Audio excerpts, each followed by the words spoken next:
Hey guys, washed up content creator reporting for duty.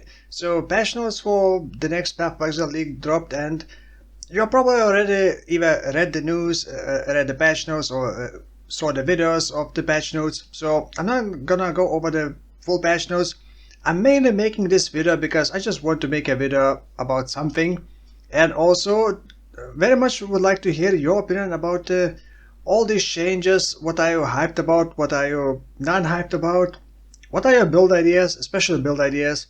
My brain while reading these patch notes registered mostly like negative nerfs, and it took me a while to kind of, with the help of the chat from the stream, come up with some positive ideas. It's kind of a weird thing to say, but the patch notes themselves, a lot of people are memeing that most patch notes are about Ruthless, and if you try to search word Ruthless, you're gonna find 202 matches in the whole patch notes, and pretty much this is like the beginning of the patch notes, and then all these things are Ruthless related, and then a couple more things like bug fixes, balance changes to monsters, stuff like that. So yeah, a lot of people are memeing that it's mostly Ruthless. It always has been Ruthless.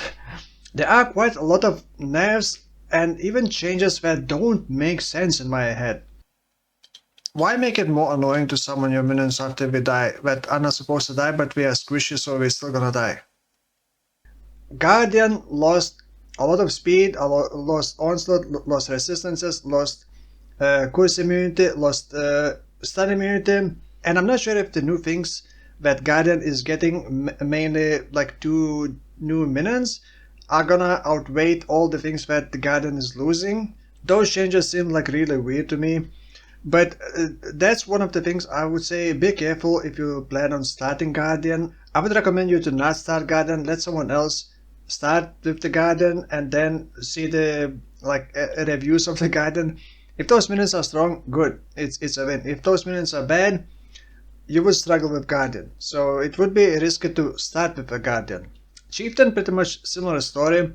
It lost a lot of good things. It did gain interesting things with the elemental resistance mitigation stuff, but it also lost a couple things, and kind of weird thing is that they took out some of the things from the Guardian or Chieftain and put it on the passive skill tree, but much worse version. Of course, it is accessible to, I guess, everyone if they travel to those nodes on the passive skill tree, but I don't know how I feel about that. Guardian and Chieftain changes are very confusing, and I'm not sure how I feel about them. Of course, it's gonna take time to kind of start planning builds and move on from the old build ideas for those ascendances and move on to the new build ideas, so maybe it's not all bad.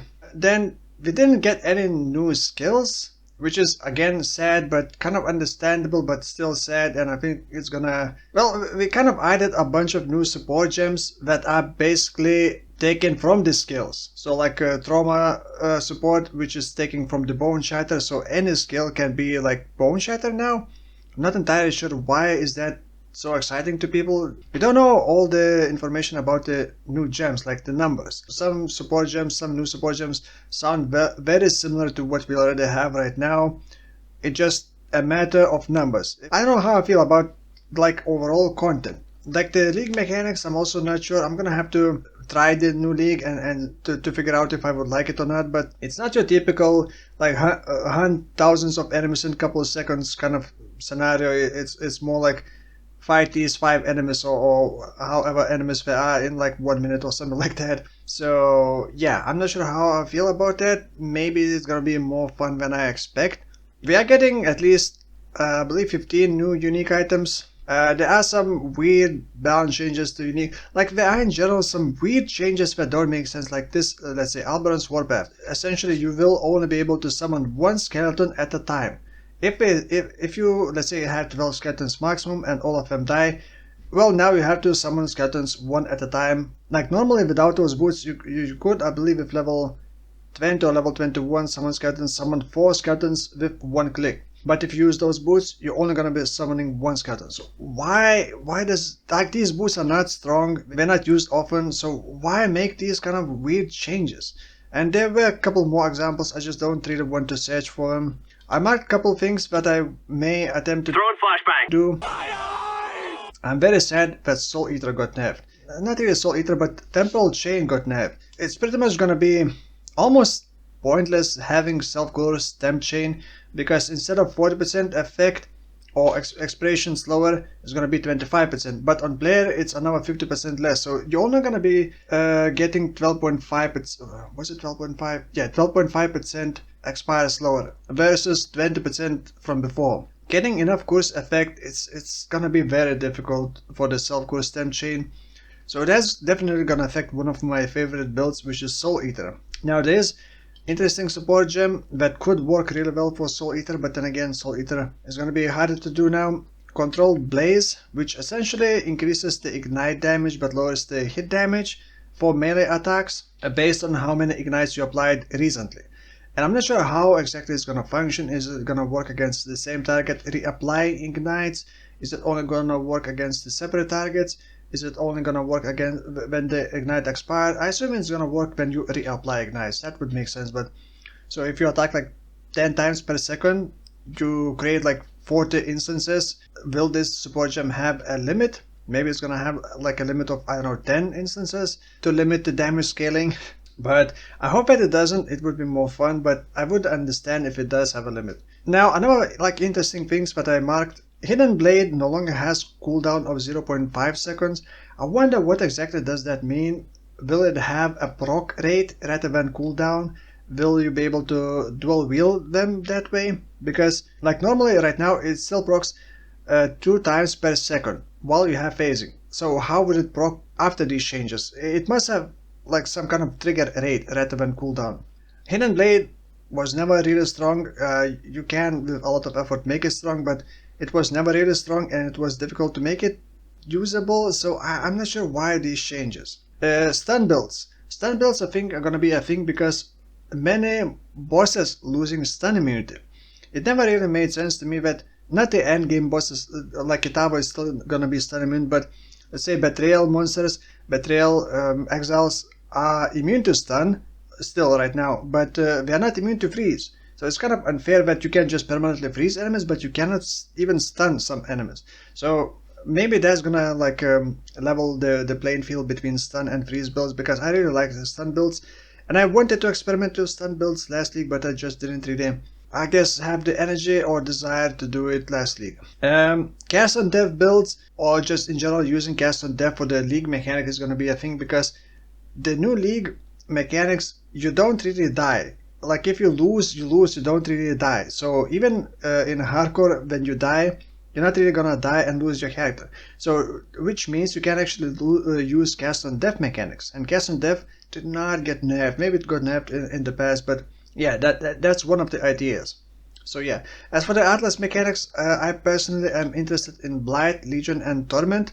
Blight because I've been blocking Blight for like, I don't know, the last 5 leagues maybe, or pretty much forever. So the changes to Blight are, there is Atlas node that makes you deal less damage, but your towers do up to like 300% more damage or something like that. So you could pretty much just set up all the towers and then just chill and watch your towers melt enemies, hopefully. So I will definitely experiment with that. Legion as well. The changes are basically Legion like never expires. You don't have a timer, which is great for slower builds. So I'm gonna try that. And Torment is more of a niche, more of like meme ideas. Torment will allow tormented spirits to possess you for 20 seconds. I'm not sure if that will be extended with the self-ghost Temp Chain, but then again, self-ghost Temp Chain got nerfed. But even if it doesn't, becoming possessed could be interesting if you can find tormented spirits at the start of the map. Another thing that interacts with that is the Fairgrave's helmet, which is like low-level helmet. You can be touched by tormented spirits. I'm not sure if they're gonna count as them touching you before possessing you, but I hope that it does. When you wear this helmet and when you get touched by tormented spirits, you pretty much get permanent speed damage and speed boost until end of the map, until you exit the area. Well, I guess don't go trading. Just ignore traders. You basically get damage and you get speed, movement speed, and attack and cast speed. And you also hopefully gonna get possessed and get an extra tormented spirit buffs but those only gonna last for 20 seconds. I'm very curious about this. I'm probably not going to start with this idea, but I'm still looking for some build ideas. I would also want to do another Held of Thunder build, but I haven't really figured out anything new yet. And for Sanctum, you're not gonna be able to do damage to enemies that are more than 100 units away. So, like SRS builds that were cheesing the Sanctum mechanics and killing enemies from like almost 2 screens away, not gonna be able to do that anymore. But I am still happy that the Sanctum is returning. You're gonna be able to trade the Sanctum like floors, like the whole floor. So yeah, there are some good changes, but content-wise, I'm not entirely sure. I think the league is also going to be a 4-month league, which is going to be a pretty stretch. I think we're going to want to stretch it so that the next league after this is going to start very close to Christmas. I would like to know your opinion about these patch notes, what are you hyped about, and especially your build ideas. I usually have so many build ideas that I don't even know where to begin, and the ideas that I have usually are either very bad and discourages me from doing them, or very unrefined and I need like extra inspiration, extra ideas to make them more usable. So let me know in the comments below what you think about these changes, about your builds, and thank you for watching, and I will see you hopefully still before league launch. So bye bye.